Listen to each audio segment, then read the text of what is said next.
Okay, here we're ready to do the pellets. We're going to add warm water, not cold, not hot, not boiling, warm water to each pellet. And then we're going to plant the seeds as quickly as possible in the warm water. You want to keep it 70 to 80 degrees, for which I am going to use my large 100-watt stereo amplifier, which I use for our watching movies. Anyway, it's always on, and I'm going to leave it on, and it's working perfectly on the store-bought Burpee 72 unit. This is all homemade. This is again, this is not homemade. I highly recommend these. These are make life easy. You can do it with regular soil, but these will go faster and better. This is just simply a pie, pumpkin pie container from Costco. It's really to keep the water. We're going to keep the water in here. We're going to keep the moisture with the lid. You want a plastic seal for the water, but you want oxygen getting in and out, of course. And you also want, which it will leak. Oxygen will leak through there. You want to maybe open them occasionally. I'm not sure that you can suffocate them with not enough oxygen. Interesting.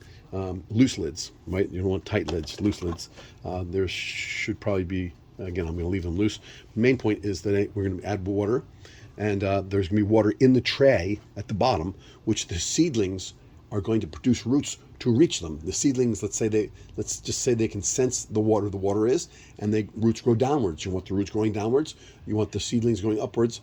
As soon as they germinate, you want to put them under a grow lamp in your house at 70 to 80 degrees. I'm going to put a very, very strong 5,000 Kelvin. It's basically 5,000 to 6,500 Kelvin. That's the temperature of the bulbs. That you should use as many bulbs as possible without causing fires and so forth. Be very, very safe. Safety first, second, third, fourth, fifth, sixth, seventh, eighth, ninth, 10th. Don't never risk a lot for little. Never risk a lot for little. Okay, so we're gonna add water. Okay, back with the warm water, and I wish I had a better spout because I do have a spout somewhere, but we'll just put a drop into each. A drop into each. Splash into each to start. Starting with a splash. Probably want to start with the ones in the middle because the outside ones make it splash just from the my splash. Yeah, I'm overdoing it already. We'll get to them all, right? I'm splashing a little hard now. See, you want to splash easy. Don't get them all wet at once. They will grow. Patience. You want to make 2 passes, 3 passes. Don't do it all in one pass. That's the beginning of a mistake. Make sure they're spacing up.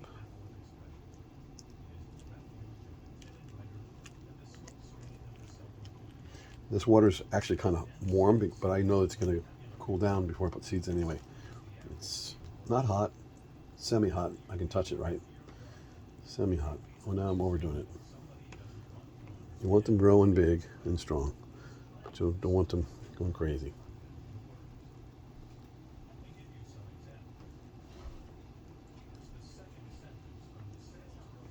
Moist, but not wet. Moist, but not damp. That's actually the key. The key to this whole process is to have oxygenation with dampness. Almost like a paper towel or something. You want them covered, right? You want to cover them, seeds. You want to look at I didn't read my chart last time. You want to see the seed depth. So that's basically the idea. The next process would be to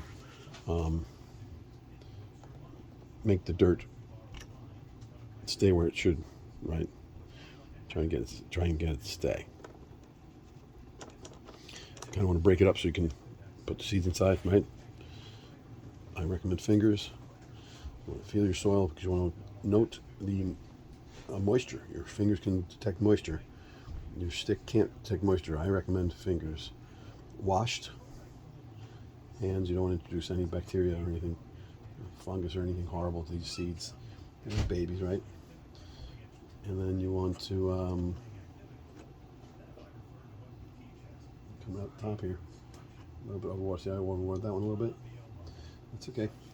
And but you do want them loose. That looks pretty good. You see the little water pockets? I'm not crazy about those, but those will help to keep everything, moist in the future.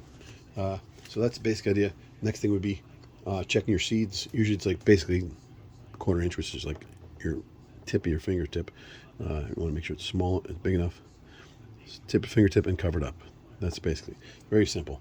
I think better to plant them less deep and just cover them than to plant them too deep and they won't find their way up.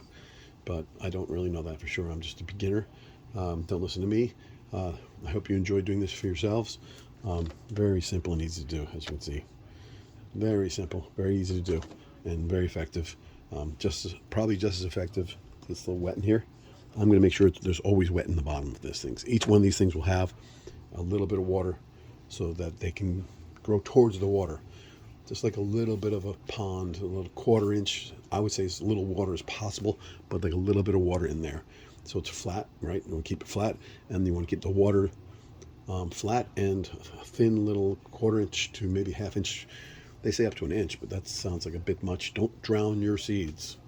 Do not drown your seeds. You want the soil to be brown, not muddy. Dark brown, but not muddy. Light brown is not good. That's dry. You want them dark brown, but not muddy, no puddles, no water visible. Don't drown your seeds. Your seeds will literally drown. If they're covered in water, they will drown. They won't have access to oxygen, and they'll die. So, very important to keep them that way. And then you just lightly put this on. It does not have to be on tight. When the water goes up, it condenses and stays on there. Very simple, very easy. I hope this is clean. I'm gonna have to clean this again. Okay, make sure everything's clean and fairly sterile for the plants. I'm trying to think what else to tell you. After about a week or two, you're going to need to produce. They're going to come up, and you're going to need to fertilize them. This is not fertilizer. This is only to get them to start growing, to germinate. The seed itself has all the nutrients for the seed to start growing. Once it gets a certain size, it's going to need food. That's actual soil, actual fertilizer. That's when you need to transplant them and get them fertilizer as soon as possible. Grow lamps. Before you plant them outside, you want to harden them. Harden them by putting them in the shade, permanent shade, not, no sun during the day, but outside in the proper temperature so that the roots can get used to the temperature and that the plant itself can harden to the temperatures outside of your house. While you're germinating them, you want them 70 to 80 degrees. I think they say 70 to 75. I think 80 is okay, 70 to 80. Not too hot, not too cold. 65 to 80 is okay. 70 to 75 is ideal. Literally room temperature is where they're happiest, 72, I think. So I'm trying to think what else I can tell you. By having lots of things, you can plant all your tomatoes in this one. You can plant all your cucumbers in that one. It makes life easy as well. I'm trying to think of anything else I can tell you. Best of luck.